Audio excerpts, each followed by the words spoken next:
Well, hello. Good evening. Good evening. Hello, hello, hello. Happy Thanksgiving to everybody. I hope everybody's yesterday was uh good. If you don't celebrate holidays or Thanksgiving, I hope that you had time with friends or family or both. If you didn't, I hope you were able to get food or something yesterday. Albeit a bowl of soup or a peanut butter jelly sandwich. You know, I know that a lot of people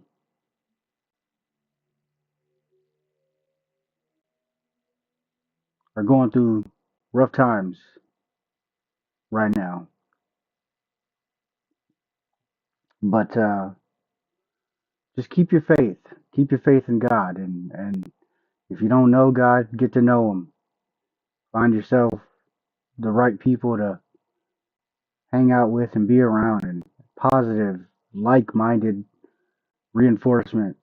And you know, if you're on drugs or drinking or gambling or porn addiction, food addiction, if you're eating stuff you're not supposed to be eating, if my strange addiction, stuff like that, doing things in secret that you don't want people to know about, get help, talk to someone. We are here for you. Uh, I can't physically help you, I can't financially help you, but I am here for you emotionally, mentally, and spiritually. So,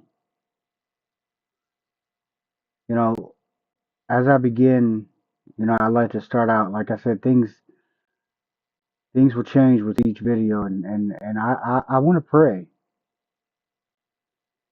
and some people might not approve, but this ain't about some people. This is about all the people, and I'm doing this for the entire human population. I'm not doing this to suit the fancy pants of a specific group of people.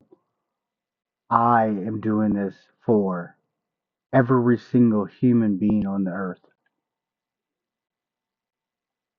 I don't care if you don't like me for my preferences. I don't care if you don't like me for the color of my skin. I don't care if you don't like me just because you don't want to like me. I still love you, and I'm still going to continue to make these videos so that you all can know the truth in every way possible that I know how to give it. But anyway, God, thank you for yesterday. Thank you for the time spent with family. Thank you for the time spent with friends. Thank you for all the food. Thank you for all the leftovers. Thank you for foster pet outreach. Really appreciate them. Thank you for all the friends that have been there for me. Thank you for the friends who forgiven me over the years. Thank you for helping me through my pain and suffering. Thank you for waking me up. Tomorrow's a special day. I appreciate all the people that know, and thank you for everything you've done. And I look forward to everything you have in store. Amen. So to get started today, folks, um, if you missed um, last week I talked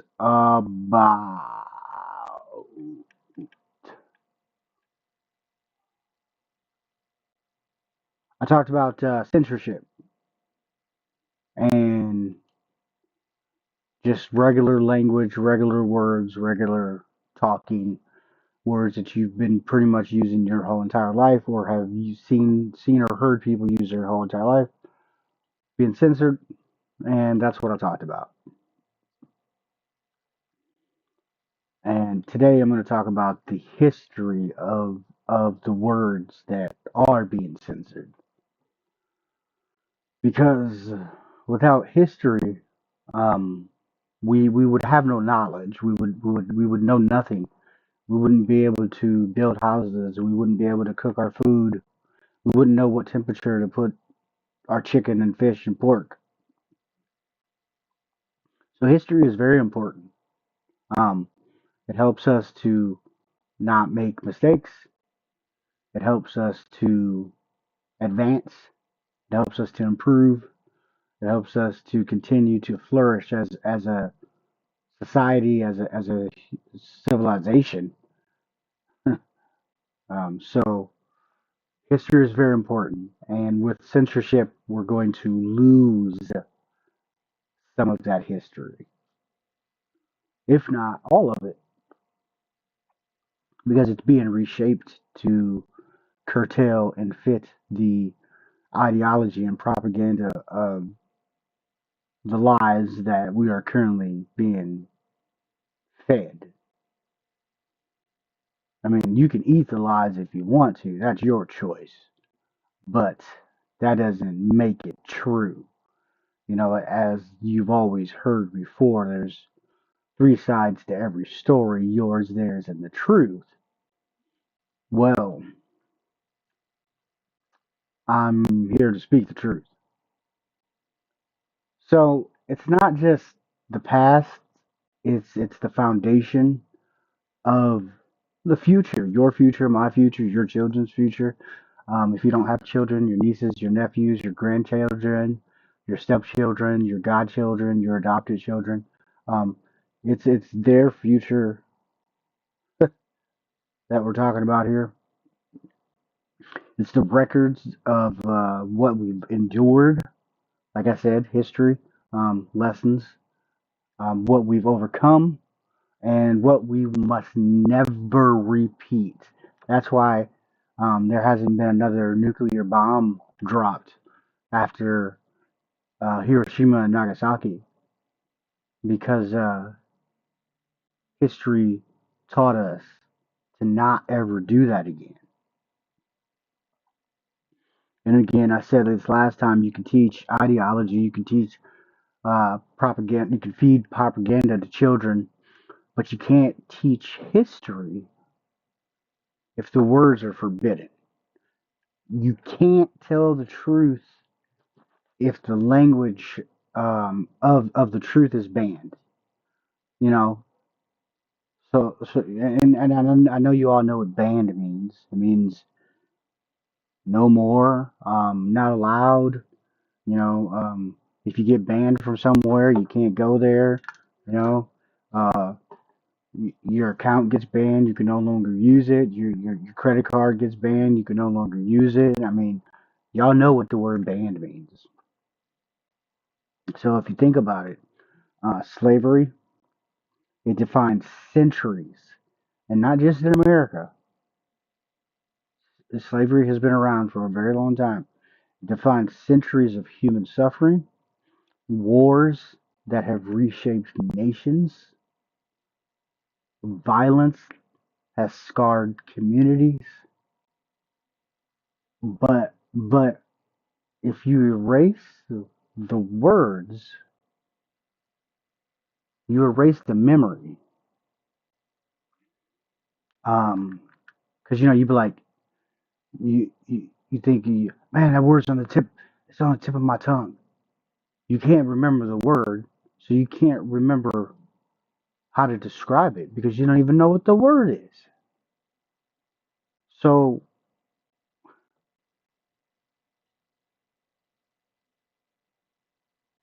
so what happens there is you erase the memory, you erase accountability. Now, what happens when history itself gets censored? What happens when words like slavery and guns and and shot and shoot and chest, rape, incest, even the word dead are blocked, blurred, and erased? What happens when all that stuff gets censored, y'all? It again, as I said last time, it's not protection, it's distortion. You're being distorted to believe that it's okay. You're protecting your children, but how are you protecting your children if your children are being lied to? I don't understand that. So, I've heard people say it's okay to lie to somebody. Well, when is it okay? It depends on the lie, she said. I mean, I guess if it's to save us if I gotta lie to save your life,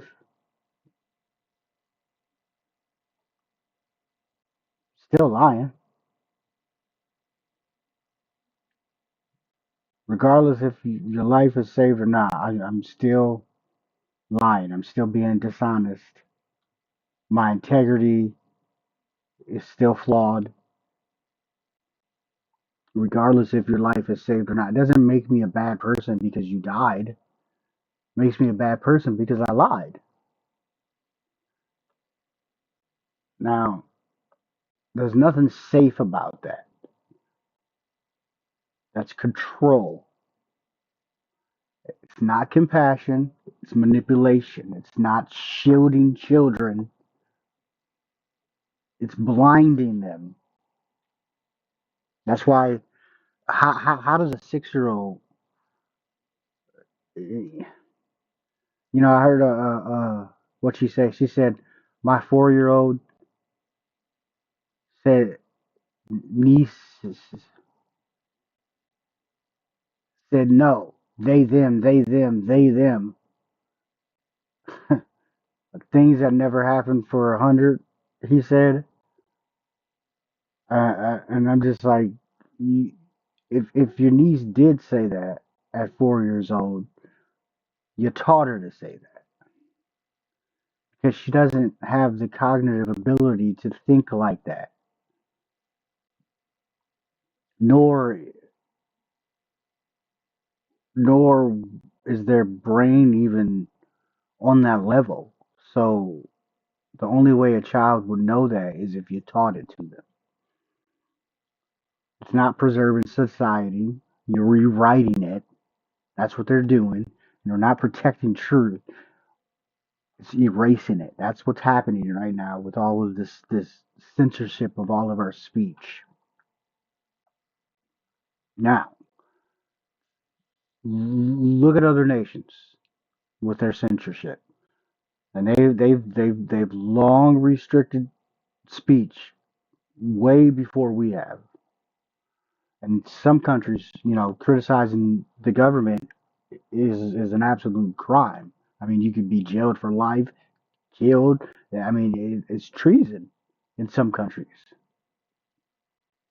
In others, journalists vanish for telling the truth. Books are banned. Protests silenced. Dissent erased. And now America is seriously sliding towards that same fate, not through laws, but through platforms that decide what you can't say. Platforms, the internet, TikTok and Facebook, people who have millions and billions of dollars who don't care nothing about you can be like, no, you can't say that. No, you can't say that. Who are you to say what I can and cannot say when James Madison in 1791 gave me the freedom of speech? And you're telling me here right now that I can't even use the very words that you put in the dictionary.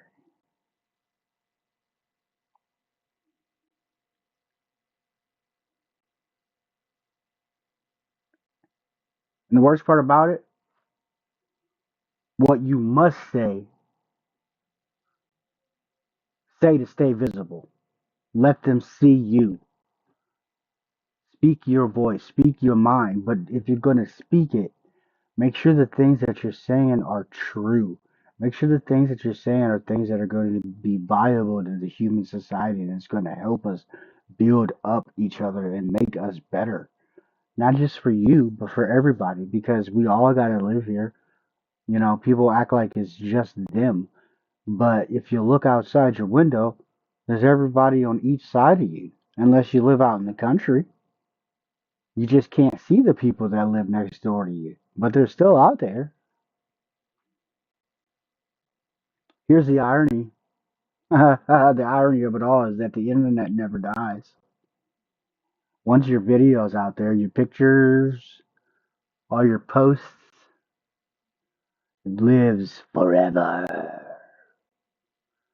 Forever archived, mirrored, copied, restored, reposted.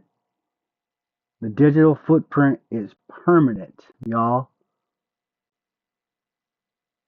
That accidental nip slip, it's on there forever. In the Super Bowl, Janet Jackson, Justin Timberlake, that's never going anywhere. Doesn't matter. 150,000 years from now, that will still be on the internet. Now, again, the irony of that.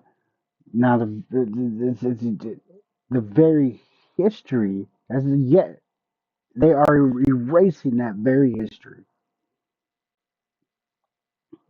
by erasing things off the internet itself by censoring these words. They're scrubbing the words. They're deleting context, replacing truth with propaganda. That's what they're doing. Everything that you know is true is being replaced with everything that you know to be a lie. So while you can echo endlessly online, they will censor. Their censorship rewrites the archive. So they'll try to twist your words, make you out to say something you didn't say. They do that all the time. Lawyers do that. You know, that's why they recommend for people who are on the defense not to get on the stand because you know there's always some dirt in somebody's life, and sneaky lawyers will find it and then ask you questions about it. And it's just like lawyers do cocaine, lots of them. Prosecutors and judges sleep with prostitutes and do drugs. So, and they're sitting up there judging you because you made a mistake. I'm not talking about that you went out and deliberately killed or raped or molested somebody. I'm not talking about deliberate actions. I'm talking about maybe you got caught up and you did some drugs and you got caught with those drugs or something like that. And you're a drug addict. But yet they threw the book at you and now you're in jail for 15 years because you got caught with some drugs. And all you did was go to prison and now you're doing more drugs. Um, with rewriting those archives, they don't just silence the present, they rewrite the past. They don't just block your speech. They replace it with their own script. No, this is what you're gonna say. No, this is what you mean. No, that's not what I mean. You know how? That's not what I mean? Because that's not what I said. Say what you mean and mean what you say. Not that difficult. What this is not freedom. It's programming. It's not democracy. It's indoctrination. It's not open debate. It's scripted obedience. Walk in line, boys and girls.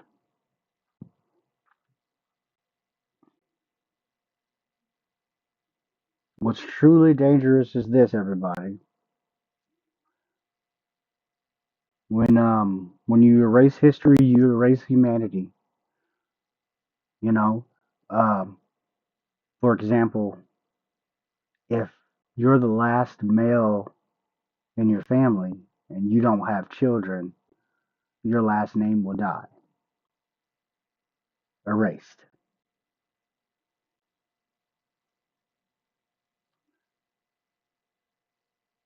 You erase the voices of the enslaved. You erase the victims of violence.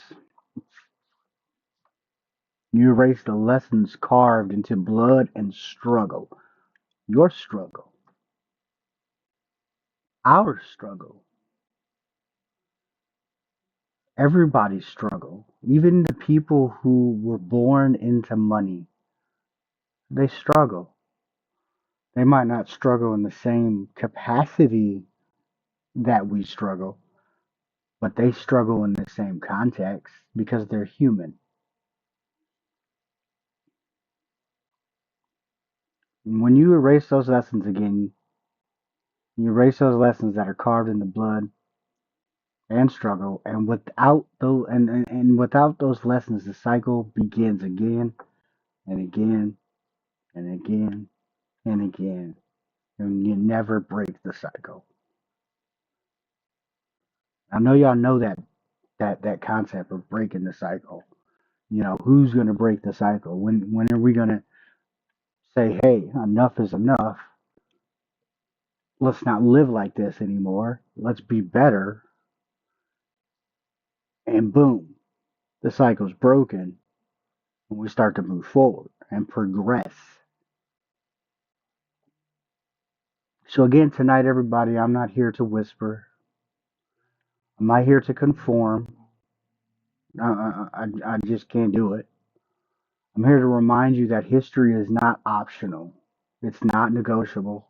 It's not something to be blurred out of captions. No, can't. It's not something to be banned from speech. That's why we have freedom of speech. Again, be mindful. Don't just blurt out what comes to mind. You use your freedom of speech to constructively say things that are going to help us, better us, give us ideas so that we can make society better. Um,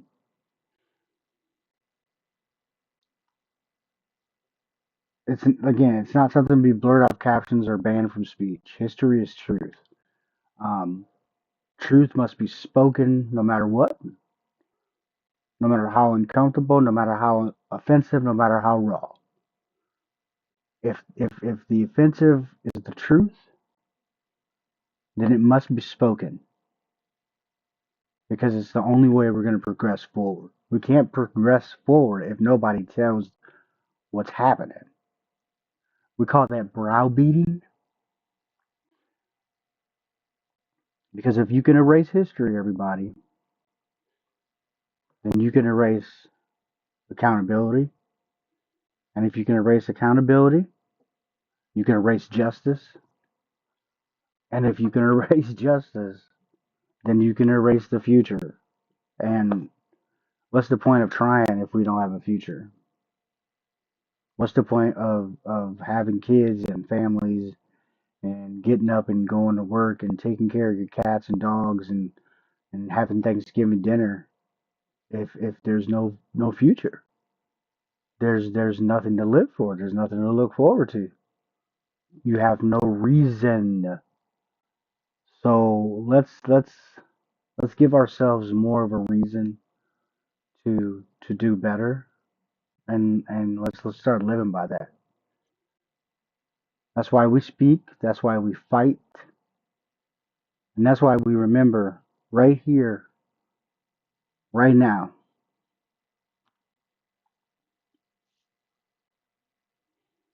I am not your friend. See you next time. Peace.